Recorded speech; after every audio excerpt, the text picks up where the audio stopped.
Alrighty, I'm Frithjof. I'm from the University of Monash in Australia, and I'll be talking a little bit about manifold learning, what it is, and how it can help us analyze our data. So, first up, what is a manifold? Usually, when we think of our data, we think of our data points, for example, as disconnected things. But as I'm showing here, even though these three coordinate sets look like they're a bit difficult or complex, all of the data you're seeing in this panel is actually a point on a line in high dimensional space. So you could approximate, or you could restructure this entire information as a straight line, and you wouldn't lose any information when you do that. And this remains true for more complicated or complex things. So we have this kinetic sculpture here, an artwork that I think is quite pretty. But what I find interesting and very cool about it is that when you look at the wavy motion at the bottom here, all of that is being controlled by a ring inside of a larger ring. And so you could describe every single wave state at the bottom here by a simple radius and a theta, or an angle. So there's some function that if we learn, we could understand everything there is to understand about all the wave states possible in this system. And one of the cool things about machine learning is that we can use the universal function approximation property of machine learning algorithms to try and learn an approximation of that function given the data that we have. And so what that might look like for us in chemistry, for example, is if we have FTIR data or Raman data, preferably both at the same time of the same thing, because they tend to be complementary techniques, we might understand the way in which the chemical space evolves and changes over time, and in the directions in which it can change a bit better. And the more we map this out, the more accurate our general understanding of the space becomes. And, any information we take out of these systems becomes more accurate as well as a result. So as Wynne mentioned, Euclidean distance can struggle a little bit when we look at data, and here's an example I have as to why that is. So can people see my mouse?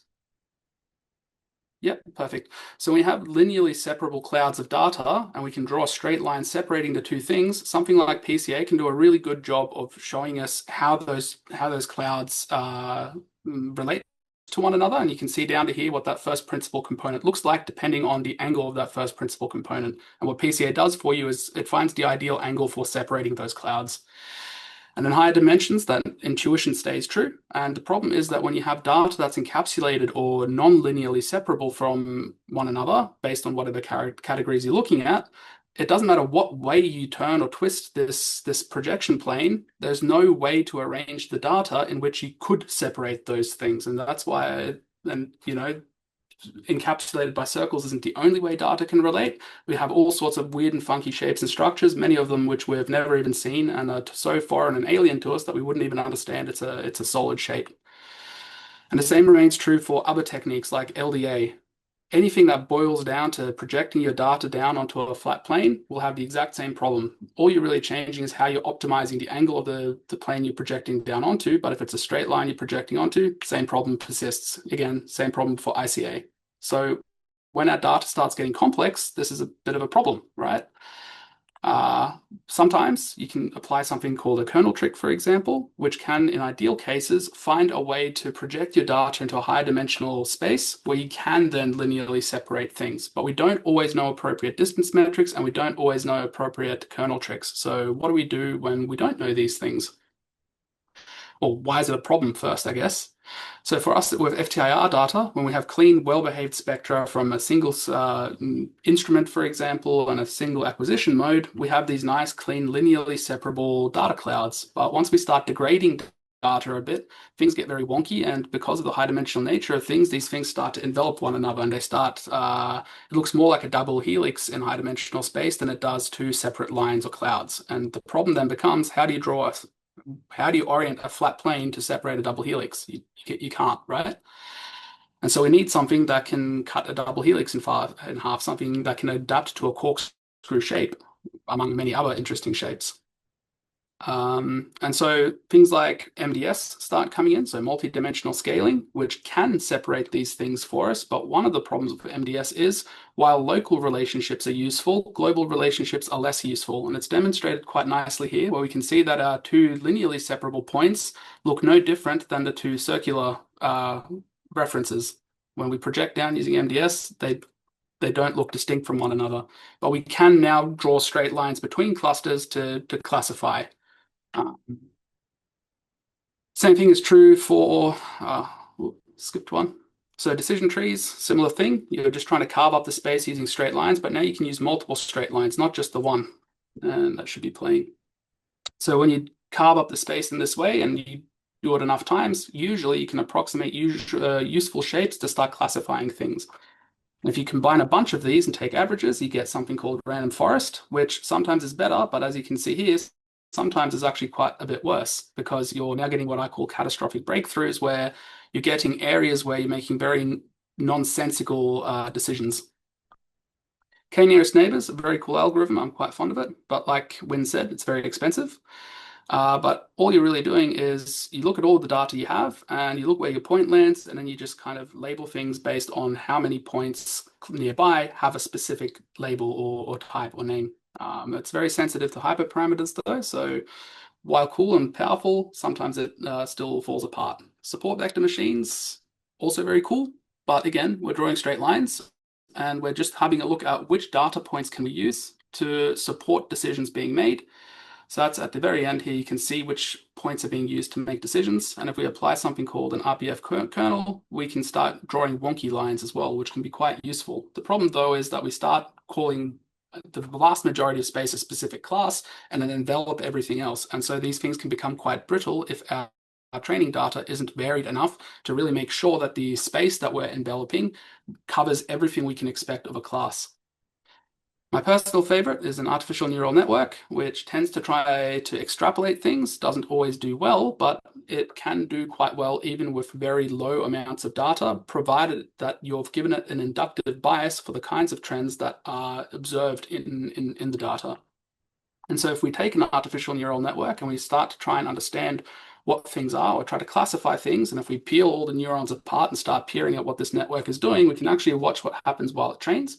You can see how it takes a polyethylene, polypropylene, and blends of the two data set, and how it slowly starts reshaping space for itself in 3 dimensions to try and separate these things in a sensible way.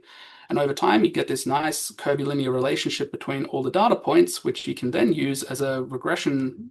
If you draw a curvilinear line through that, you can use that to do regression to figure out how much of each component you have present. Very cool, very interesting, great work, Fritz, except that's, two polymers. It's not really interesting. The world is much bigger, much more interesting, and much more crazy than that. Well, I agree.